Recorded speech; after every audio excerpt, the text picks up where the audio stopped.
मैं या आपकी माँ?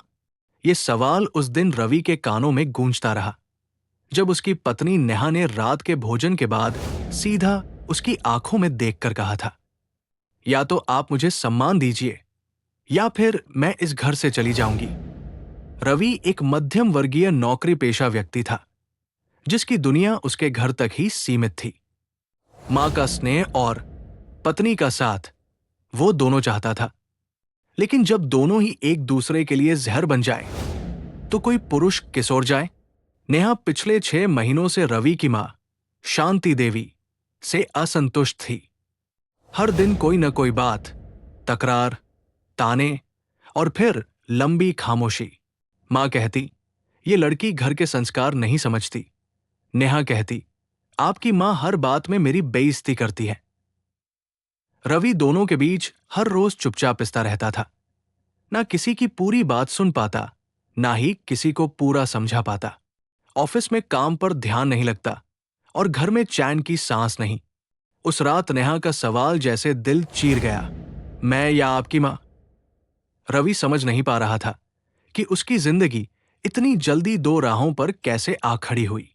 वो रात पूरी बेचैनी में कटी। कभी मां की गोद याद आती, जिसने उसे भूखे पेट रखकर भी खिलाया था, तो कभी वो वादे याद आते जो नेहा से शादी करते वक्त किए थे। रवि को लगा शायद ये सब कुछ वक्त की बात है। शायद थोड़ा सब्र, थोड़ी समझदारी और थोड़ी दूरी इस रिश्ते को संभाल सकती है। लेकिन वक्त ने कुछ ठीक नहीं किया, बल्कि धीरे धीरे ये दरार एक गहरी खाई बनती जा रही थी, जिसमें रवि की शांति, उसका भरोसा और उसका घर सब गिरता चला गया। रवि ने सोचा था कि वक्त के साथ सब कुछ ठीक हो जाएगा, लेकिन अगले कुछ हफ्तों में हालात और भी बिगड़ते चले गए। हर शाम जब वो घर लौटता तो नेहा की आंखों में आंसू और मां के चेहरे पर चुप्पी मिलती। नेहा का कहना था, ये घर मेरा भी है, लेकिन मुझे हर पल ये महसूस कराया जाता है कि मैं पराई हूं, एक मेहमान की तरह जी रही हूं। दूसरी ओर शांति देवी कुछ नहीं कहती थी, लेकिन उनके चेहरे की झुर्रियां और गहरी होती जा रही थी। उन्होंने बोलना छोड़ दिया था, लेकिन उनकी आंखें बहुत कुछ कहती थी। रवि के लिए ये दो दुनियाओं के बीच की जंग बन चुकी थी। एक ओर मां, जिनकी गोद में उसने बचपन बिताया, और दूसरी ओर पत्नी, जिसके साथ उसने नया जीवन बसाया। ऑफिस में बॉस चिल्लाता और घर में आत्मा। नेहा अब और बर्दाश्त के मूड में नहीं थी। एक दिन उसने सीधे सीधे रवि से कहा, मैं अब और नहीं रह सकती। अगर आपकी मां यहां रहेंगी तो मैं चली जाऊंगी। उसने अपने बैग पैक कर लिए थे। रवि चुप था, अंदर से टूटा हुआ, बाहर से मजबूर। वो मां के कमरे में गया और हाथ जोड़कर बोला, मां, क्या आप कुछ दिनों के लिए मामा के यहां जा सकती हैं? बस कुछ दिन, मैं सब संभाल लूंगा। शांति देवी ने उसकी तरफ देखा। उनकी आंखें भर आई, पर वो कुछ नहीं बोली।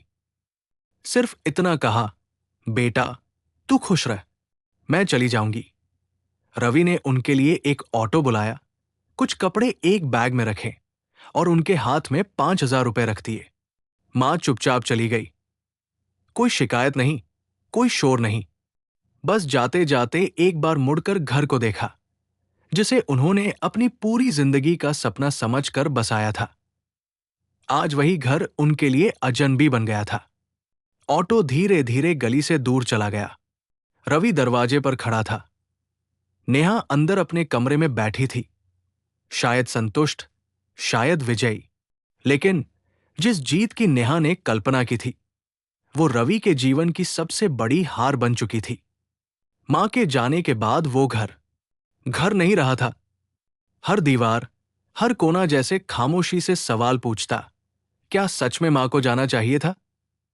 रवि कोशिश करता था कि माहौल थोड़ा हल्का हो, नेहा के साथ बात करने की, हंसने की, एक सामान्य पति जैसा व्यवहार करने की। लेकिन नेहा अब पहले जैसी नेहा नहीं रही थी। उसकी आंखों में अब नरमी कम और अधिकार ज्यादा था। वो कहती, मैंने ये घर संभालने के लिए बहुत सहा है, अब मैं चाहती हूं कि मेरी मर्जी चले।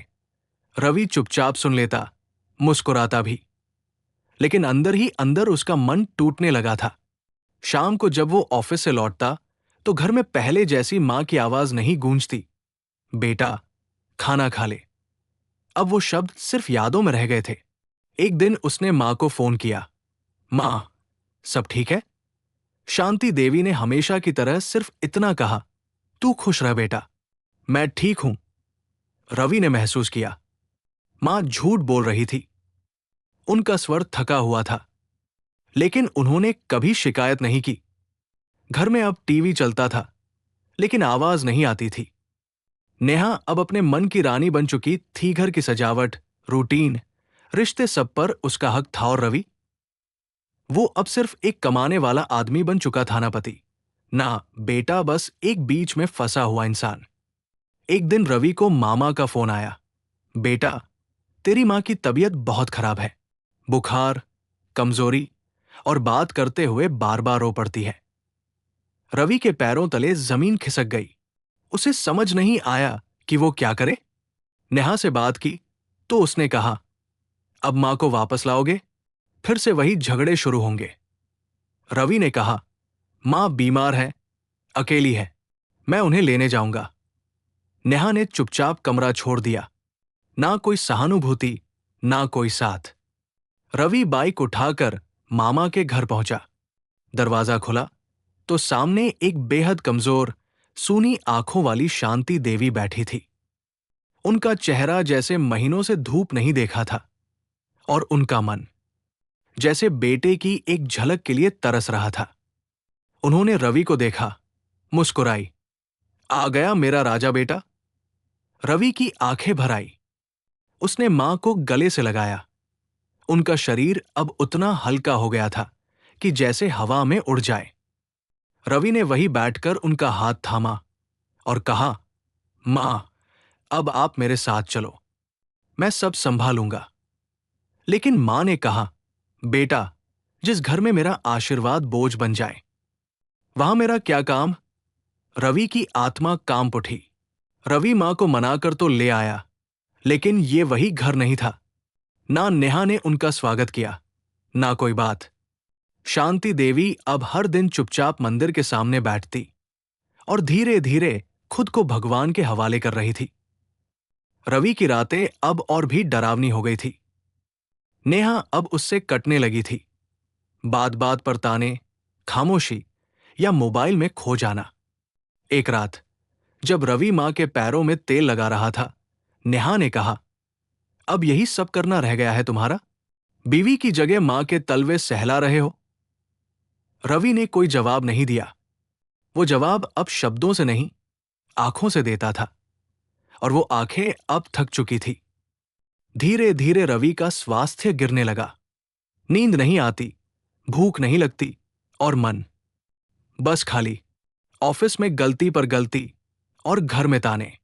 एक दिन डॉक्टर ने कहा, आपको डिप्रेशन हो रहा है रवि जी, आप खुद को खो रहे हैं। लेकिन रवि तो पहले ही खुद को खो चुका था। वो अब सिर्फ एक खोखला खोल था। एक सुबह रवि उठा तो मां पूजा की थाली नहीं लेकर आई। कमरा देखा, मां बेहोश पड़ी थी। उन्हें अस्पताल ले जाया गया, लेकिन डॉक्टर ने सिर झुका लिया, ब्रेन हैमरेज, बहुत देर हो चुकी है। रवि की दुनिया वही थम गई। मां अब कभी कुछ नहीं कहेंगी। उनकी आंखों की वो आखिरी नमी रवि के हाथों पर गिरती रही। अंतिम संस्कार में नेहा साथ थी, लेकिन चुप। रवि ने मां की राख उठाते हुए बस एक बात कही, मां, माफ करना, मैं अच्छा बेटा नहीं बन पाया। वो दिन बीत गया। घर लौटकर नेहा बोली, अब सब कुछ ठीक हो जाएगा, है ना? रवि ने उसकी तरफ देखा और पहली बार मुस्कुराए बिना बोला, अब कुछ भी ठीक नहीं होगा। वो अंदर गया, मां की पुरानी तस्वीर निकाली और दीवार पर टांग दी, और खुद नीचे बैठ गया उसी तस्वीर को देखते हुए। अब उस घर में कोई और नहीं था, ना मां, ना नेहा। नेहा अगले दिन मायके चली गई और फिर कभी नहीं लौटी। रवि अब बस एक अकेले कमरे में मां की तस्वीर से बात करता है, और हर रात वो एक ही सवाल खुद से पूछता है, मैं सही था? या कमजोर? दोस्तों, आप कमेंट में जरूर बताएं क्या रवि सही था।